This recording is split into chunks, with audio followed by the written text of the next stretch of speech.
মাননীয় স্পিকার, আপনাকে ধন্যবাদ।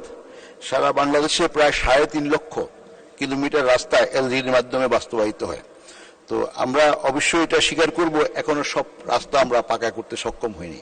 তো আমার মাননীয় সংসদ সদস্য যেই ওনার নির্বাচনী এলাকার কথা বলেছেন, আমি এই বিষয়টাকে গুরুত্বের সহিত বিবেচনা করব অবশ্যই। তো একটা কথা এখানে উত্থাপন আমি করতে চাই, একসময় আমাদের গ্রামীণ সড়কে এত চাহিদা ছিল না।